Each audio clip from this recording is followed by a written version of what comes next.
Hi, I'm Robert Maltbie. This is Maltbie's Minute on the Market, December edition. Getting ready for Santa Claus. Market acting quite a bit better. We're going to look at the 7 hegemons. Some call it them. We did, as we coined the term back in March. The Magnificent 7. That would be Google, Apple, Nvidia, Amazon, Meta, and Tesla.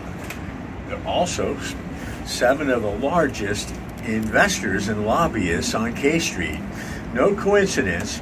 And as we progress towards the immense opportunity in AI, it looks like these 7 companies are also primed to dominate that. So that will be interesting to see how this unfolds. So many are afraid. Many see this as the next big thing. Anyhow, into the market. We are still bearish, although we've had quite a stiff rally. We believe it's a bear market until the Fed gets out of the way. Our market indicators are all nearly positive except for the Fed. The technical and earnings indicators are leading the way to the bullish camp. This is outweighed, though, by sentiment, monetary valuation, and liquidity indicators. Liquidity is now turning more positive. Excluding the Magnificent 7, the S&P will be trading near about 22% lower, or about 3,700, vindicating many in the perma bear crowd. Year to date, as of the early part of December, the Magnificent 7 is up over 100%, pulling the triple Qs up 44%, and the S&P up over 18% at that time. Over the same period, the equal-weighted S&P 500 is up 3%, and the Russell is up 2.25%. Barclays aggregate bond index is down nearly 2%. Now, excluding the Magnificent 7, the weighted S&P 500 is down 5.4%, and the S&P excluding the Magnificent 7 unweighted is down 11%, with the microcap Russell down 6.7% through that period. Has this gone too far?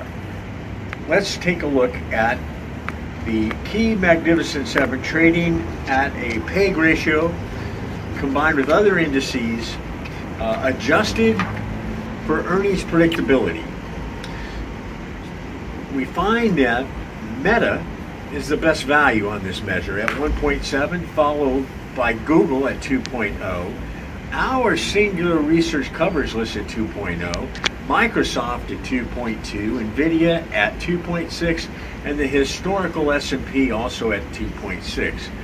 The rest of the market, the not so hot 493 at 2.7. So we find that the many of the stocks in the Magnificent 7 are at a discount to the long-term valuation of the market adjusted for earnings predictability. Now the rest of our indicators. We find market sentiment is negative. It has shifted very quickly to overly bought. The trend and the AAAI Investor Sentiment Survey just jumped out of the ballpark to over 2-to-1 to the bulls, which is overbought and negative from a contrarian perspective. So all these indicators have been primed upon the CPI and the PC and all the Fed minutia alphabet indicators, which are showing that the inflation data is coming down and it's given rise to a strong bond market as well. So looking at the technical indicators, market breadth just recently firmed up on the 200-day, which we weight the most heavily. Of course, the 20 and 50-day indicators are overbought. So at some point, if we weren't in December, I would say we're headed for a short-term pullback. Our valuation indicators are negative.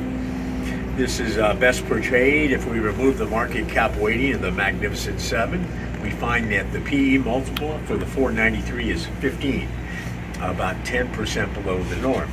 Earnings momentum, very positive. The ratio is expanded to 84% beats versus a 71% trailing 10-year average on that. Here's the problem. The Fed monetary indicators still negative. Now this could be changing. It's a slow development, but we want to be careful here before we go all in bullish. And until this indicator turns positive, it doesn't look like we'll have a bull market green light. Again, the Fed, it's a shutout with all of our indicators. Our excess liquidity indicator is very tight at negative 225 basis points. The 10-year yield spread, 4.25 of 10-year treasuries below high yield bonds. Most observers believe that the December economic data will continue to be deflationary, thus underscoring the belief that the Fed is done for the moment. So here's where we are. We've had a robust rally. The breadth is very much improved. Now for our stock of the month. The company is called Apogee, ticker symbol APOG, trades in the $45, $46 range. Our target is 56. The company is a manufacturer of architectural glass and metal glass. They also provide installation services. Their initiatives to cut costs are kicking in and yielding strong results. The architectural glass segment is well positioned for growth in commercial buildings, in healthcare, and technology. Their balance sheet very strong. Leverage ratio just 0.7. Free cash flow is estimated to be very high, about 75 million. We believe that the company should grow its earnings steadily for the next 5 years because of its positioning, combined with its low valuation because it is positioned in commercial real estate, and that's a sector where many participants are very negative. We see this company growing their earnings from about $4 this year to $4.65 over the course of the next 2 years, and is trading currently at about 11 times earnings with about 15% long-term growth. Thus, we believe it is a buy. Come to our website for a trial subscription at singularresearch.com. And ho, ho, ho, may the Santa Claus rally continue, but let's not forget about the Fed in the background. Robert Maltbie, Maltbie's Minute on the Market.